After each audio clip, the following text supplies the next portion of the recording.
जो कभी नहीं देखा, जो कभी नहीं सुना, सुप्रीम कोर्ट ने सुनाया है कैसा ही फैसला हाईकोर्ट के जज के खिलाफ कार्रवाई करने का।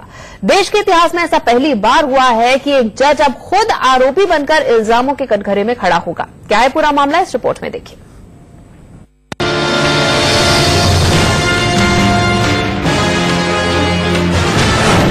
अब कटघरे में रहेंगे जज साहब।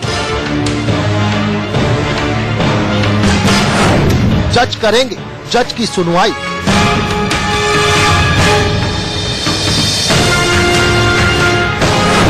सुप्रीम कोर्ट का ऐतिहासिक फैसला।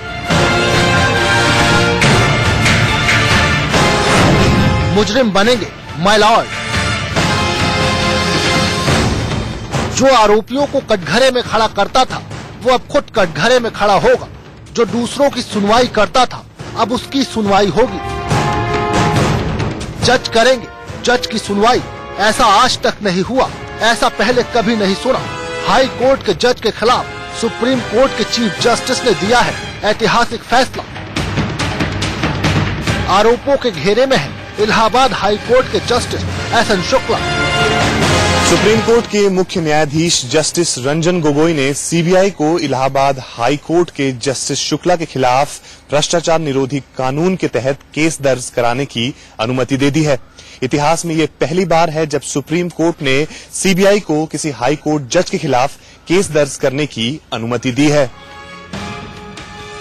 मामला लखनऊ में कानपुर रोड स्थित प्रसाद इंस्टीट्यूट ऑफ मेडिकल साइंस से जुड़ा है।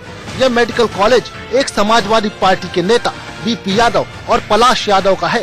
2017 में मेडिकल काउंसिल ऑफ इंडिया ने मेडिकल संस्थान का निरीक्षण किया। इस दौरान वहां बुनियादी सुविधाएं कम पाई गयी। वहां पर मेडिकल की पढ़ाई के मानक पूरे नहीं हो रहे थे।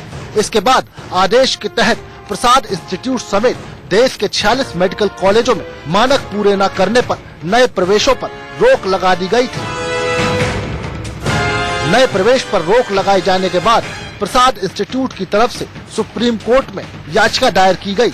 याचिका पर सुनवाई करते हुए तत्कालीन चीफ जस्टिस दीपक मिश्रा की बेंच ने मेडिकल कॉलेजों को राहत नहीं दी। इसके बाद प्रसाद एजुकेशन ट्रस्ट की ओर से इलाहाबाद हाई कोर्ट में याचिका दायर की गई। इस याचिका पर जस्टिस एसएन शुक्ला की बेंच ने सुनवाई की। जस्टिस एसएन शुक्ला ने सुनवाई के बाद प्रसाद इंस्टीट्यूट को नए प्रवेश लेने की अनुमति दे दी।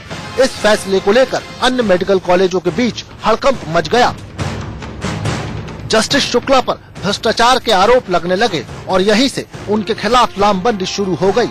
सुप्रीम कोर्ट ने इस मामले में 3 जस्टिस की एक कमेटी बनाई थी।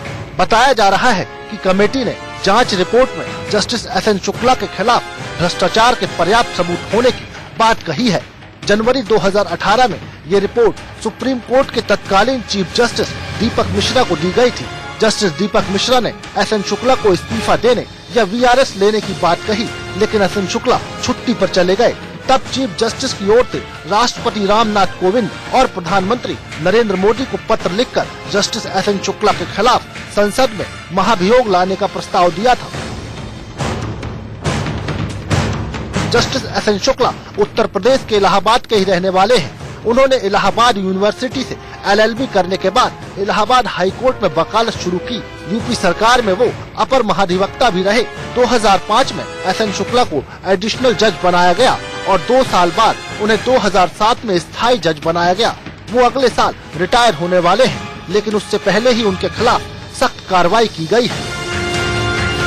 हाई कोर्ट के जज के खिलाफ आज सुप्रीम कोर्ट के इस फैसले के बाद अब हर किसी की निगाहें सीबीआई के अगले कदम पर टिकी हैं। देश के इतिहास में ये पहली बार होगा कि जज ही एक जज के खिलाफ करेंगे सुनवाई। इंडिया न्यूज के लिए ब्यूरो रिपोर्ट। मुंबई कांग्रेस के बागी नेता